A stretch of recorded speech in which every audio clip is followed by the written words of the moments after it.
We got a theist on the line. We got one here. So let's welcome. Is it? I want to say Setuf. I'm not sure how to say your name, caller. Can you help me out? Yes, it's Setuf. Setuf. Awesome. Setuf. All right. Well, okay. So according to the call screening software here, it says your question is, how can abortion be moral? Is that where we're going? Yes, exactly. I don't know your guys' position on this topic, but I've watched other presenters, and what I understood is that they are basically pro-abortion, and I cannot understand how you guys can be that. So as I said, I don't know your position. Maybe you can elaborate. Okay. I hate to do this to you, but I have to begin by asking you, when you say moral, what do you mean? I mean, it's a wrong action to take. It's something that should not be done. Okay. So here's the thing. I'm coming from the position of morality being based on an evaluation of how our actions affect other people, other sentient beings, right? I want to promote well-being. I want to decrease suffering and harm to other people. So when I'm looking at something like abortion, that's all I'm doing. I'm going, okay, when I'm evaluating all the factors here, is allowing people with uteruses to make these decisions and to have bodily autonomy and to go, okay, I can decide if I want to be pregnant or not. Is that going to be a net gain to humanity, or is it going to cause some sort of harm or suffering? So for me, it's pretty straightforward in that sense. I see lots of reasons why it would be good for us to be able to make those kinds of decisions and to have that kind of freedom. And I don't see any reasons, frankly, why it would not be good for us. Okay. So your morality is about the well-being of the whole population, not about individual. No, I don't think that's right. It's all encompassing. It's both. Yeah. Yeah. Okay. So where is the fetus in your equation? In terms of what like evaluating what's going to be good or bad for the fetus? Yeah, in terms of the well-being, because now all I heard you say is you believe that for the larger population, it's good to allow that. And I'm asking you, are you taking the fetus into the consideration in this evaluation? To a certain extent. I mean, the big issue for me is one of bodily autonomy. But on a secondary level, I would look at these developing fetuses, and I would look at, are these parents equipped to have a kid? You know, do they want to have a kid? Is forcing people to have kids that they, can't care for or don't want to care for, is that going to be good for those children down the line? I mean, we've got tens of thousands of kids, right now waiting for foster homes. We've got tens of thousands of kids in families where they're, dealing with all sorts of abuse issues, and maybe they're malnourished. Maybe who knows? I mean, there's all these issues that forced birth leads to. So I would say I don't see forced birth as being good for kids. And if I could say something, I've gone on a couple shows now talking about this issue. I would love to hear a person with a uterus who has an opinion about this that would disagree with me.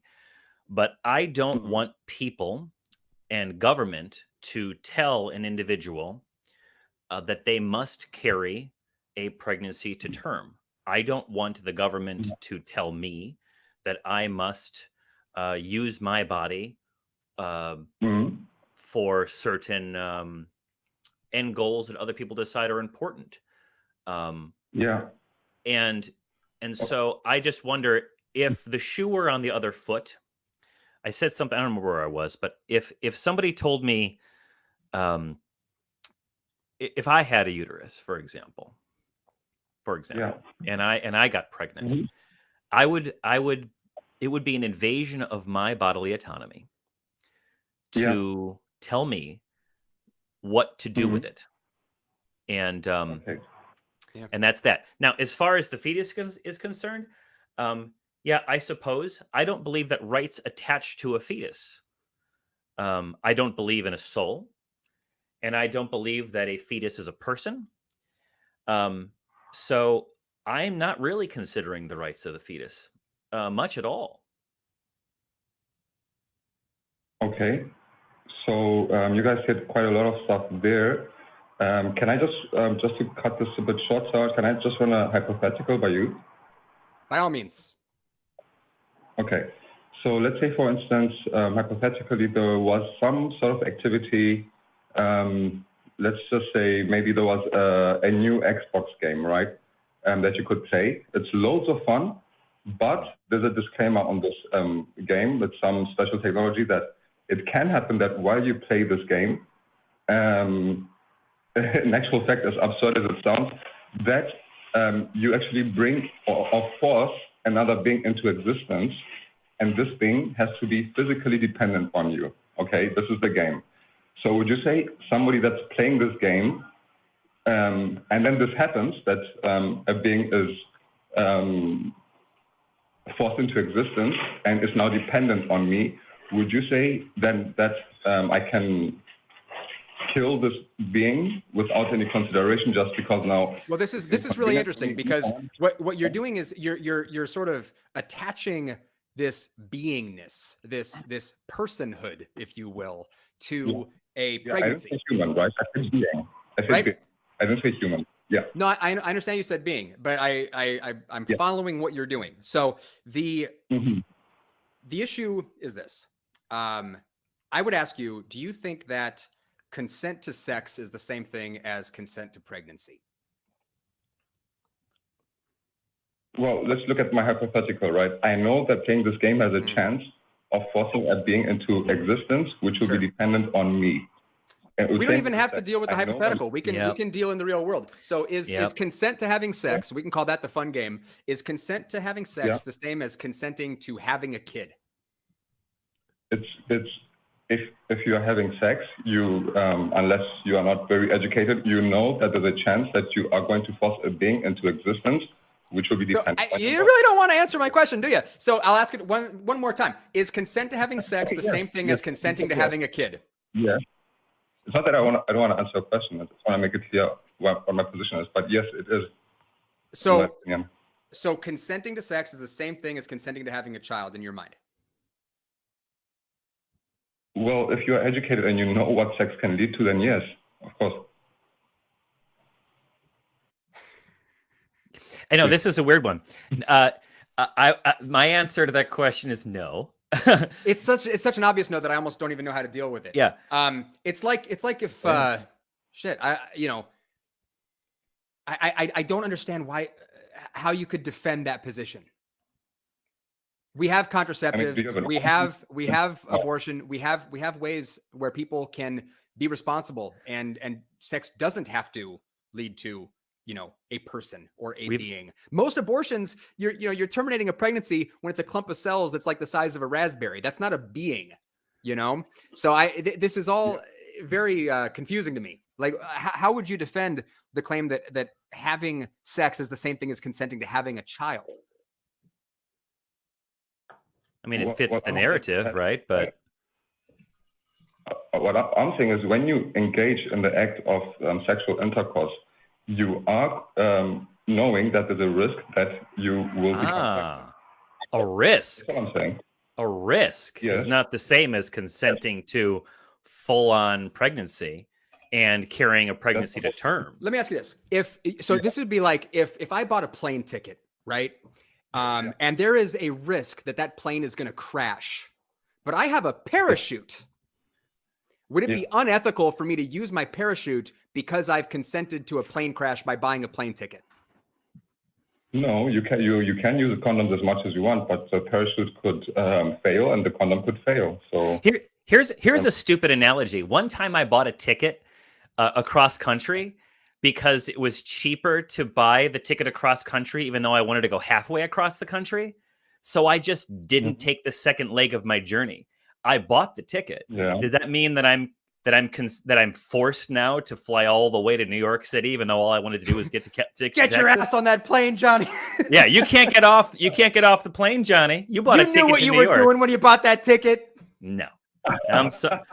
I mean, that's really it. I mean, just because there's a chance that you could get pregnant doesn't mean that you are consenting to getting pregnant, I mean, carrying the pregnancy to term, giving a live birth. But again, back to the beginning. we all know, right? Do we all, or do we not know that if you engage in sex, there is a possibility that you will become pregnant? Do we all know that, or Of do course you there not is. know that? Of course, I mean, depending on how you do it, sure. And then what? And then you're supposed to sit there and be like, well, I'm pregnant. I have no further choices. I can't abort this pregnancy. I have to just No. ride it out. No, their choices continue. Johnny, aren't we talking about morality? I mean, I'm just putting this hypothetical to show you now that we do I know, but actually you're not talking about. You haven't talked about morality at all. Yeah. We're not talking about how these actions actually affect people. Okay. We haven't even sniffed morality. Yeah. So the interesting thing about these hypotheticals is they are divorced from the reality of human life and the rights of an individual to exercise bodily autonomy and the consequences of allowing government to intervene in a person's bodily autonomy, and the effect that it has upon the economy and the rights of different classes of people who might be stuck with unwanted pregnancies, and the overloaded adoption system, and what happens. All this, you create a hypothetical, and it's a nice clean math equation, but then you have to build everything out of meat and put it into the world, and there's a balancing of the equities here going on. Yeah. And just saying sex with sex, there's a possibility of a pregnancy, therefore abortion is immoral is a total non sequitur. So there's a whole lot more work you'd have to do in the middle there.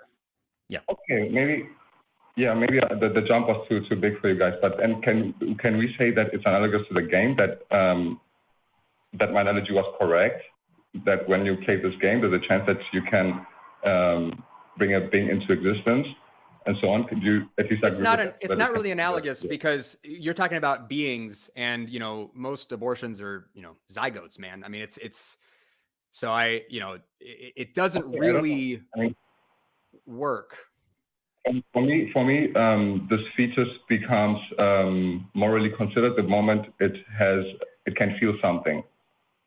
So I don't know I don't know exactly where that is, but I'm not saying killing a clump of cells is wrong, but I'm saying the moment this being becomes a feeling sensitive being, that's the moment that its right to life must be taken into consideration in this equation of saying other people can now just abort because of inconvenience when they knew very well what are the risks of that. So we must also take the rights of this feeling sensitive being who is not consenting, who did not consent to be in that position.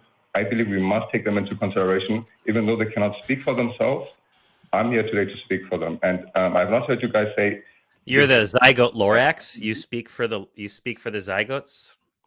Setuf, I get it. Cool. I'm glad that you're the champion of the zygotes. I get it. I'm not interested in continuing the conversation. I get your point. I don't agree. I'll tell you that the problem that I have with it is that the conversation is completely divorced from the realities of what getting an abortion is like for most people. People aren't waiting around going, all right, I'm gonna wait for this little fetus to be able to feel some shit, and then I'm gonna terminate it so that it can like that. I'm not saying that. I know you're not saying that, but like late term abortions are pretty rare and pretty traumatic for a lot of people.